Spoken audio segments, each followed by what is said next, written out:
విఘ్నేశ్వర నమః. దశరథ మహారాజు రామ పట్టాభిషేకం విషయం కైకకు తానే స్వయంగా చెప్పాలని తహతలాడుతూ ఎంతో సంతోషంగా కైకమ్మ గృహానికి వెళ్ళారు. చూస్తే ఎక్కడా కైక కనబడలేదు. తాను ఎప్పుడొచ్చినా కూడా ఎదురేగి సత్కారాలు చేసి భర్తతో ప్రియాతి ప్రియంగా మాట్లాడే భార్య కనపడపోయేసరికి తల్లడిల్లిపోయాడు. దాసిని పిలిచి కైక మహారాణి ఎక్కడున్నది అని అడిగారు. కోపగృహంలో ఉందని దాసి సమాధానం ఇచ్చింది. కోపగృహంలో ఉందంటే కోపం వచ్చిందనే కదా అర్థం. ఇంకా గబగబా వడివడిగా నడుస్తూ దశరథుడు కోపగృహానికి వెళ్ళాడు. అక్కడ చూసేసరికి కైకమ్మ నేల మీద పడి ఉన్నది. ఇదేంటి నేల మీద పడుకున్నది, ఏమైనది, ఏమన్నా అనారోగ్యంగా ఉందా అని పరిపరి విధాలుగా ఆలోచిస్తున్నాడు. మహారాజులు మహారాణులకి ఒక నియమం ఉంటుంది. ఎట్టి పరిస్థితుల్లోనూ కూడా నేల మీద కూర్చోవడం అనేది జరగదు. ఉచితాసనం మీదే కూర్చుంటారు, అంటే రాజంతఃపురంలో. అప్పుడు కైకమ్మ దగ్గరికి వెళ్ళి, కైక నీకేమైంది, ఏదైనా అనారోగ్యంగా ఉందా, వైద్యుల్ని పిలిపించమంటావా, వైద్యం చేయిస్తాను, ఏమిటి ఇలా ఉన్నావు, ఈ విధంగా ఎప్పుడూ ఉండటం నేను చూడలేదు అని అనునయంగా అడిగాడు. నేను నా రాజ్యం మొత్తం కూడా అందరూ కూడా నీకు వశమే ఉన్నారు, ఏమిటి ఎందుకు ఇలా ఉన్నావు, నీకు ఏదైనా కోరిక ఉందా, ఆ కోరిక ఎటువంటి కోరికైనా నేను నెరవేరుస్తాను, ఏంటి చెప్పు, ఎందుకు కోపం వచ్చింది అని చెప్పి చాలా ప్రేమగా అడగటం మొదలుపెట్టాడు.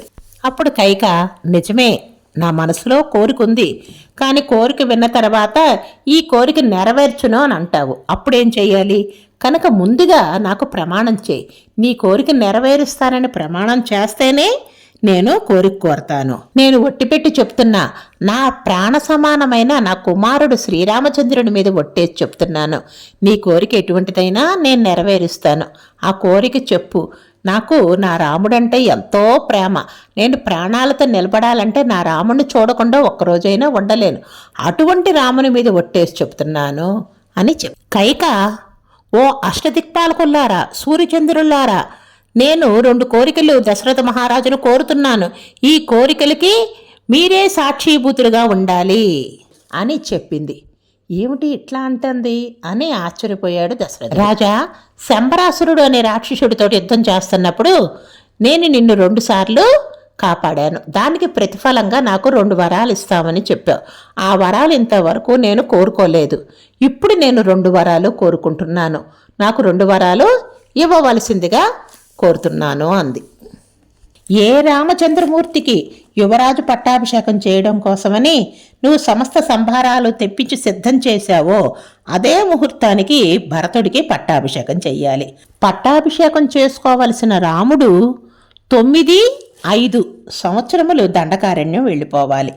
పట్టుబట్టలు కట్టుకొని రథం ఎక్కి వెళతానంటే కుదరదు, నార చీర కట్టుకోవాలి, అజనం అంటే చర్మం కట్టుకోవాలి, జిల్లేడు పాలతో జడలు కట్టేసుకోవాలి, తలకు కేశ సంస్కారం చేసుకోకూడదు, రుచికరమైన ఆహారం తినకూడదు, తపస్సు ఎలా బతుకుతాడో అలా తేనె దుంపలో తినాలి, ఆకులు అలములో తినాలి, 14 సంవత్సరాలు అరణ్యంలో బతకాలి. అలా రాముడిని దండకారణ్యానికి పంపించు, ఆ ముహూర్తానికే భరతుడికి పట్టాభిషేకం చెయ్యి అని చెప్పింది. ఒక్కసారిగా దశరథుడు పిడుగుపడ్డట్టుగా అయిపోయింది. కూర్చున్న ఆసనం మీద స్పృహ తప్పి పడిపోయాడు, నేల మీద పడిపోయాడు. కైకాయని కనీసం లేవదీయని కూడా లేదు. నేల మీద కూర్చోవడం అలవాట్లేని దశరథ మహారాజు 60,000 సంవత్సరములు వృద్ధుడు, అంతటిని శాసించిన వాడు, ధర్మమూర్తి. అటువంటి వాడు ఇటువంటి కోరికను వినంగానే తన ప్రియాతి ప్రియమైన కొడుకుకి ఆ విధంగా అరణ్యవాసం చెయ్యాలి, పంపించాలి అనేటప్పటికల్లా ఒక ఉన్మాదిలా అయిపోయాడు.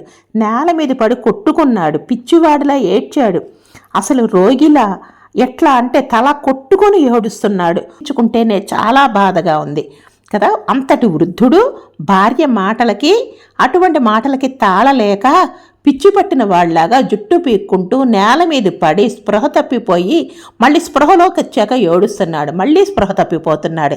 అంతటి దీనావస్థలోకి వెళ్ళిపోయాడు.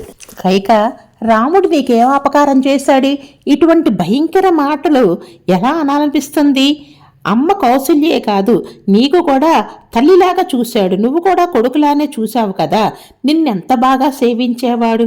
అటువంటి రాముడి మీద నీకు ఇంత ఆగ్రహం ఎలా వచ్చింది? రాముడిని చూడకుండా ఒక్క క్షణమైనా ఉండలేనే, అటువంటి రాముడిని దండకారణ్యాలకు పంపించాలా? హంసతూలికా తల్పం మీద పడుకునే రాముడిని కటిక నేల మీద పడుకోమని చెప్పాలా? ఎందుకు ఇంత విధంగా చేస్తున్నావు? నా భార్యలిద్దరినీ వదిలేయమని వదిలేస్తాను, రాజ్యాన్ని వదిలేయమని వదిలేస్తాను, ప్రాణాలను వదిలేయమనో వదిలేస్తాను. రాముడు వెళ్ళిపోతే ఈ ప్రాణాలు ఎలాగో నిలబడవు, నువ్వు వైధవ్యం పొందుతావు. నీ పసుపు కుంకాల గురించి కూడా ఆలోచించుకోవడం లేదు. రాముడిని ఎందుకింత దారుణంగా అరణ్యాలకు పంపించాలంటున్నావు? నేను వినలేకపోతున్నాను ఈ మాటలేను, ఇంకా ఎట్లా భరించగలను? రాముడు అరణ్యవాసానికి వెళితే అది నేను భరించలేను, నేను ఎలాగూ మరణిస్తాను. భరతుడు పట్టాభిషేకం చేసుకొని ఆనందంగా ఉంటాడని నువ్వు అనుకుంటున్నావు, కానీ అది జరగదు. భరతుడికి రాముడంటే చాలా ప్రేమ. మరి భరతుడు రాముడి మాటే వింటాడు కానీ రాముని శ్రేయస్సే కోరుకుంటాడు కానీ నీలాగా ఊహించను కూడా ఊహించడు. నేను నిన్నెంతో ప్రేమగా చూశాను, ఆ ఇద్దరి భార్యల కంటేనో నిన్నెంతో అభిమానంగా చూశాను, ఆఖరికి ఇటువంటి కోరిక కోరతావా అని ఎన్ని విధాలుగా చెప్పినా కూడాను కైక మారలేదు. రామునికి ఈ విషయం తెలిసిందంటే దండకారణ్యాలకు వెళ్ళిపోతాడు. పితృవాక్య పరిపాలన చేసే రాముడు నా మాట వింటాడు, వెళ్ళిపోతాడు. కానీ రాముడు లేకుండా నేను బతకలేను, నేను ఎలాగో మరణిస్తాను.